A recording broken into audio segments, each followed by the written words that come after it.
எங்களின் ஐயா சகாயம் அவர்கள் முன்னெடுப்பில், தம்பி கிட்டு அவர்கள் இயக்கத்தில்,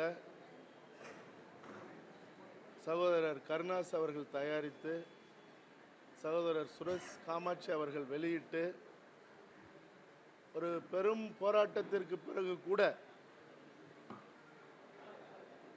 நம்ம கிராமத்தில் சொல்றது போல ஒரு பிரசவமாக கொண்டு வர முடியாத ஒரு கையறு நிலையில் இறுதியாக ஓடிடி தளத்தில் கொண்டுட்டு வந்து உலகம் முழுக்க ஒரு பேரதிர்வை ஏற்படுத்திய சல்லியர்கள் படத்தினுடைய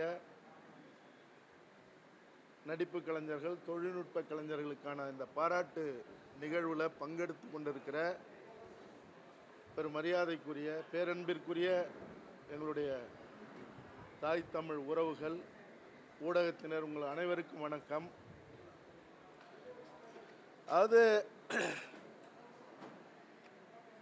இந்த நிலைங்கிறது இருக்குல்ல, ஓடிடியில் இந்த படத்தை கொண்டுட்டு வந்ததாக இருக்கட்டும்,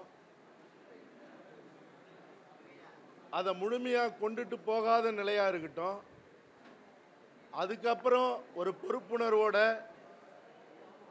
ஒரு தேர்ந்த பொறுப்புமிக்க கலைஞர்களை பாராட்டுகிற ஒரு நிகழ்வை கூட ஒரு மன நிம்மதியோடு நடத்த முடியலங்கிற ஒரு துயரம் இருக்குல்ல, இது உலகத்தில் எந்த இனத்துக்கும் வராது. மின்சாரத்தை துண்டிக்கிறது, அதுக்கப்புறம் இது எதாச்சும் நடந்ததா இல்லாட்டி போனால் என்னன்னு கூட தெரியல, இந்த ஒளி வாங்கி பிரச்சனை, இதெல்லாம் ஆந்திராவிலேயே கர்நாடகத்திலேயே இதெல்லாம் நடந்துருமா? 50,000 ஆண்டுகள் வரலாறு கொண்ட எங்களுடைய தமிழினம்னு சொல்லிக்கிற இந்த இனத்துல தான் இந்த ஈனமானம் கெட்ட செயல்கள்லாம் நடக்குது. இது எப்பயாவது முடிவுக்கு வரும் இந்த காலகட்டத்தில் அப்படின்னா அதுக்கும் வழி இல்லை. இங்க முடிவுக்கு வர்றதுக்கான சூழலே இல்லை.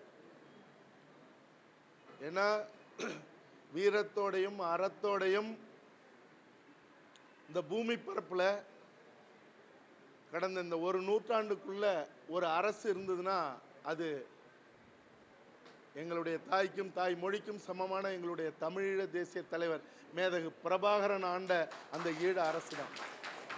அந்த அரசையும் நாம வாழற இந்த மண்ணுக்குரிய தமிழ்நாட்டு அரசும் இந்திய ஒன்றிய அரசும் உலகம் முழுக்க இருக்கிற வல்லரசுகளும் சேர்ந்து நின்று வல்லூர்களாக அந்த மண்ணில் கொத்து குண்டுகள், ரசாயன குண்டுகள் வீசி செதைச்சு சின்னாபின்னமாக்கிருச்சு. அந்த வழிய, அந்த வரலாற்றை நாங்கள் எப்படியெல்லாம் வாழ்ந்தோம் அந்த ஈழ மண்ணில் அப்படிங்கிற அந்த ஒரு உன்னதமான நிகழ்வுகளை தாங்கின ஒரு சல்லியர் படைப்பை இன்னைக்கு கொண்டுட்டு வந்து எந்த இடத்திலையும் நினைச்ச மாதிரி அதை கொண்டுட்டு போய் சேர்க்க முடியலங்கிறது தான் இங்க கொடுமை.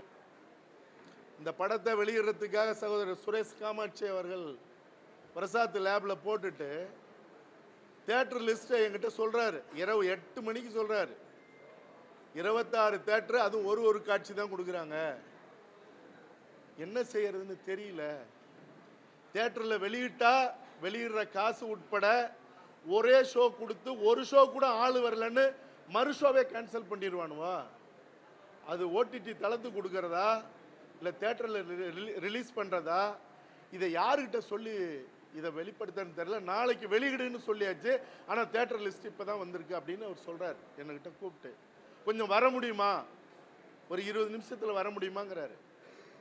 என் நண்பரோட வெளியே முக்கியமான விஷயத்துக்கு போகிறதா இருந்ததை உடனே கேன்சல் பண்ணிட்டு பிரசாத்துக்கு அந்த அவலத்தை, அந்த ஓலத்தை, அந்த கொடூரத்தை உலகத்துக்கு முன்னாடி வெளிப்படுத்தி அடுத்த நாள் அது ஓடிடியில் வந்தது. உலகம் முழுக்க இருக்கிற தமிழர்கள் பார்த்தார்கள். முடிஞ்ச வரைக்கும் முழுமையெல்லாம் கொண்டுட்டு போய் சேர்த்ததெல்லாம் சொல்ல முடியாது. அது வெற்றியா அப்படின்னா வெற்றி இல்லை, தோல்விதான். அது சல்லியர்களுக்கான தோல்வி அல்ல, 12 கோடி தமிழர்களுக்கான தோல்விங்கிறத இந்த மானங்கெட்ட இனம் இனியாவது உள்வாங்கணும். எங்களுடைய வரலாற்றை, எங்களுடைய வீர காவியத்தை ஒரு படைப்பா செஞ்சு நாங்கள் ஆந்திராவில் எடுத்துகிட்டு போய், கர்நாடகத்தில் எடுத்துகிட்டு போய், மராட்டியத்தில் எடுத்துகிட்டு போய், டெல்லியில் எடுத்துகிட்டு போய் எங்கள் படத்தை நாங்கள் வெளியிடுறோன்னு சொன்னோமா? எங்களுடைய தமிழ்நாட்டில் எங்களுடைய வரிப்பணத்தில் இயங்குகிற, நாங்கள் கொடுக்குற காசில் தியேட்டர் நடத்துகிற, அதில் கொள்ளையடிச்சு எங்கெங்கோ உலகம் பூரா தொழில் நடத்துகிற இங்கே இருக்கிற அந்த நிறுவனங்கள், திரையரங்கு நிறுவனங்கள், அவன் தமிழனா தமிழன் இல்லையான்லாம் நாங்கள் பார்க்கறது இல்லை. அதுக்கப்புறம் தான் தெரியுது இதை எவன்லாம் மறுத்தானோ அவன்லாம் தமிழன் இல்லை. ஆனால் அவன் கொள்ளையடிக்கிற கூடாரங்கள் எதுன்னா தமிழ்நாட்டில் இருக்குது. இதை இன்னும் எவ்வளவு காலத்துக்கு வேடிக்கை பார்க்கறது? இந்த படைப்பில் என்ன என்ன சொல்லப்பட்டது? இந்த படைப்பு தப்பான படைப்பா? உங்களை நெகிழ வைக்காத படைப்பா? பகை வைக்கும் அருள்வாய் நன்னெஞ்சேங்கிற அந்த தமிழ் இனத்தினுடைய கூற்று உலகத்தில் எங்கேயுமே இல்லை. எதிரின்னா அடி, எதிரின்னா அழி, உரு தெரியாத ஆக்கு. இதுதான் உலக மரபு. போர்க்களத்திலேயா இருந்தாலும் சரி, எதிரிக்குமான இருந்தாலும் சரி. ஆனா ஒரு போர்க்களத்தில்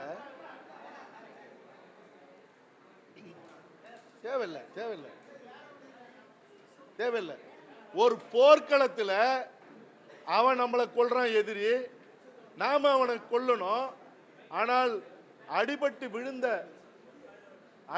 விழுந்த உயிரை எதிரியா நிக்கிற கூட்டம் அவனை தூக்கிட்டு போய் ஓடி ஒவ்வொரு நொடியா அவனுடைய உயிரை மீட்டெடுக்கிற அந்த உன்னதமான மரபு இருக்குல்ல, அது உலகத்திலேயே எங்களுடைய ஈழ மண்ணில் மட்டும்தான் இருந்தது. எங்களுடைய தலைவர் பிரபாகரன் படையில மட்டும்தான் அது அந்த நிகழ்வெல்லாம் சாத்தியமாயிருக்கு. அது மட்டும் இல்ல, இதெல்லாம் பேசுகிற காலமா எனக்கு தெரியல. இனி பேசுறதுக்கான இடமே இல்லை. அதாவது நீங்க இந்த படைப்புல ஒரு மருத்துவர் அணி, அந்த மருத்துவர் அணி காப்பாத்துச்சு, அவங்களையும் வாழ வச்சு நம்மளும் வாழறதுக்கு எப்படி போராடணுங்கிற ஒரு ஒரு ஒரு ஒரு ஒரு அந்த அற்புதமான விஷயத்தை இந்த படைப்பு பதிவு பண்ணியிருக்கு.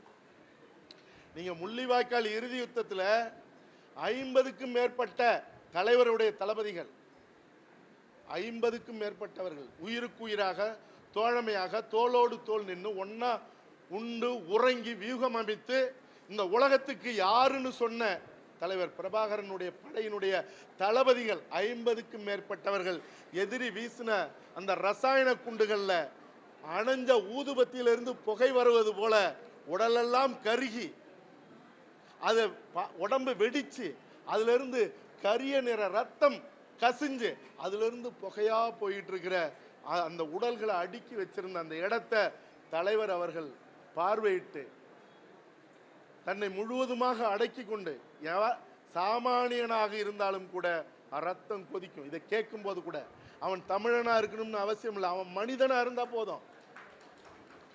ஆனால் அந்த தலைவன் பின்னங்கையை கட்டிக்கிட்டு அப்படியே ஒருவராக பார்த்து தன் மனசுக்குள்ள அவர்களோட பழகுனது, அவங்க தன்னோட நின்னது, இப்ப இல்லாத போனது அப்படிங்கிற அந்த மனநிலையில் அப்படி கடந்துட்டு வரும்போது அவர்கிட்ட பக்கத்தில் சொல்லப்பட்ட ஆலோசனை என்ன தெரியுமா? எதிரிகளுடைய கூடாரங்கள், எதிரிகளுடைய வீடுகள், முக்கியமாக கொழும்பு முக்கியமான இடத்தெல்லாம் மனித வெடிகுண்டுகளாக நம்மளுடைய போராளிகள் நிற்கிறாங்க. நீங்க தலை அசைச்சா போதும், ஒத்த நொடியில மொத்த யுத்தத்தையும் நிறுத்தலாம் அப்படின்னு சொன்ன போது அவன் எந்த மனிதனா இருந்தா கூட அவன் வீரனா இருக்கணும், போராளியா இருக்கணுங்கிறதுல எவனா இருந்தாலும் உடனே அழி, நம்மளுடைய இனத்தை, நம்மளுடைய மீதம் இருக்கிற உயிர்களை காப்பாத்துன்னு தான் சொல்லுவான். ஆனால் அந்த தலைவன் சொன்னது, எதிரிகளும் இராணுவமும் அதிகார வர்க்கமும் தான் நமக்கு எதிரானவர்களே தவிர அவர்கள் வீட்டு குடும்பமோ, அவர்கள் வீட்டு பெண்களோ, அவர்கள் வீட்டின் குழந்தைகளோ இல்லை. அந்த வீட்டு பெண்களும் அந்த வீட்டு குழந்தைகளும் நம் வீட்டு குழந்தைகள். ஒருபோதும் அந்த குடும்பத்தை அழிக்கக்கூடாது, அந்த குழந்தைகளை கொல்லக்கூடாது. என்னுடைய சுய நினைவு இழந்தாலும், எனக்கு ஏதாவது ஏற்பட்டாலும் கூட எந்த சூழ்நிலையிலும் அப்படிப்பட்ட முடிவை எடுக்கக்கூடாது. மரபோட இயங்குவோம், அறத்தோட சண்டை போடுவோம், எதிரியா நேருக்கு நேரா நின்று சண்டையிடுவோம். காலம் ஒரு நாள் பதில் சொல்லும். அறம் வெல்லும்னு சொன்ன உலகத்துல ஒரு தலைவன் யாராவது உண்டா?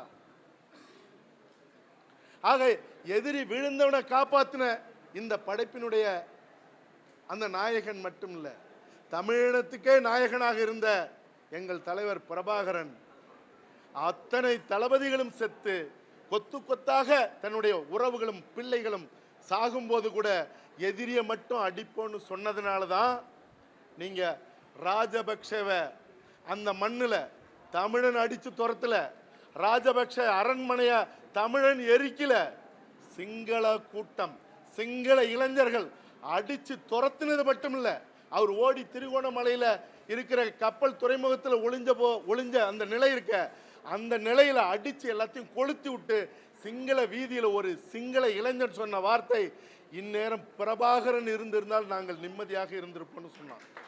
உலகம் பார்த்தது அது. அப்படி ஒரு ஆரம்பிக்க இனத்தினுடைய வீரத்தை வரலாற்றை எடுத்து எங்கள் மண்ணில் எங்கள் தமிழ் இனத்தில் எங்கள் தமிழர் நிலத்தில் ஓட வைக்க முடியலங்கிறது இருக்குல்ல.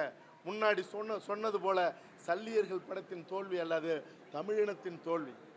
என்ன செய்யணும்? அதுக்கு என்ன செய்யணும்? ஒரு அரசாங்கம் என்ன செய்யணும்? இப்படிப்பட்ட திரையரங்கு உரிமையாளர்கள் இருந்தா உடனடியாக அவர்களுடைய உரிமையை ரத்து செஞ்சிருக்கணும். செஞ்சாங்களா? செய்யல. ஏன் செய்யல? இந்த இனத்துக்கான அரசாங்கம் இருந்தா அது செஞ்சிருக்கோம். அதான அர்த்தம். அதுல துடிச்சிருக்கும்ல.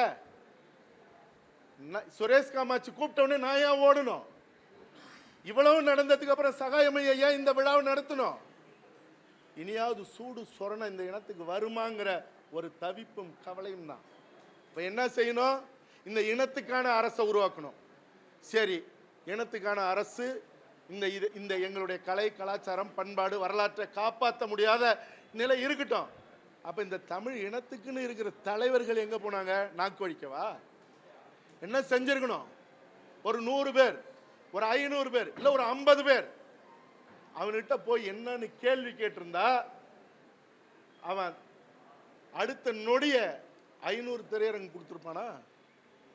அப்படி அவன் கொடுக்க முடியலன்னா உனக்கு என்னடா இங்க வேலை அப்படின்னு ஒரு உச்சமா ஒரு குரலை எழுப்பியிருந்தா, அதையும் தாண்டி அவன் கொடுக்கலன்னா உனக்கு இங்க என்னடா வேலை, உடனே அப்புறப்படுத்துறான்னு அவனை அப்புறப்படுத்துற வேலையை தொடங்கி இருந்தால் இவனை மாதிரி இருக்கிறவன் என்ன செஞ்சிருப்பான்? அப்ப யாரோட குற்றம் இது? இந்த இனத்துக்குன்னு இருக்கிறேன்னு சொல்ற தலைவர்கள் என்ன செஞ்சாங்க? இந்த இனத்தை காக்கிறதுக்காக போராட்ட களத்தில் நின்றவங்க எல்லாம் என்ன பண்ணாங்க? நான் தான் அன்னைக்கே சொன்னேன், எல்லாரும் தயாருன்னா போய் அவன்கிட்ட நிற்போன்னு. யாரும் அதை பத்தி பேச்சே இல்லை. ஆனா இதே நிலை நீடிக்கும்ங்கிறதுலாம் இல்லை. எல்லா காலத்திலும் இப்படியே தமிழினம் இருந்துடணும்லாம் சொல்ல முடியாது. ஏன்னா ஜல்லிக்கட்டுக்கு இங்கே சொல்லிவிட்டு தான் அவனியாபுரத்துக்கு வாடிவாசலில் போய் நின்னோம். மொத்தம் ஒரு 25 பேர் தான். கத்திப்பாராவில் நின்னதும் 25-30 பேர் தான். இதே நிலை தொடர்ந்தால் இவர்கள்ட்ட போய் கேள்வி கேட்கிற வேலையெல்லாம் இனி தமிழினம் கேட்கக்கூடாது. அடியோட அப்புறப்படுத்துற வேலையை செய்யறதுக்கு என்னைக்கு ஒரு செயலா இந்த இனம் தொடங்குதோ அன்னைக்கு தான் சல்லியர் போன்ற படைப்புகள் தமிழ் இனத்தில் ஒரு பெருங்காவியமா ஒட்டுமொத்த தமிழினமே கொண்டாடுகிற ஒரு சூழலை உருவாக்க முடியும். ஏன்னா சல்லியர் தொடங்கிருச்சு. ஏற்கனவே அவர் மேதகு படம் எடுத்தார். ஒரு அற்புதமான ஒரு தொழில்நுட்ப கலைஞன், தமிழ் உணர்வுள்ள கலைஞன். இந்த படைப்பில் பங்கெடுத்த அத்தனை பேருமே ஒரு உள்ளுணர்வோட ஒரு ஆத்மார்த்தமா அந்த படைப்பை செஞ்சாங்க. நான் முன்னாடி சொன்னதான், சந்தனக்காடு செஞ்சேன், முந்திரிக்காடு செஞ்சுட்டேன். அடுத்தது நான் வன்னிக்காட்டுக்கு தான் வரேன். வன்னிக்காட்டின் படைப்புகளை எடுத்து நாங்கள் நினைச்ச மாதிரி தமிழ்நாட்டில் மட்டும் இல்லை, உலகம் பூரா அதை நாங்கள் வெளியிட தான் போகிறோம்.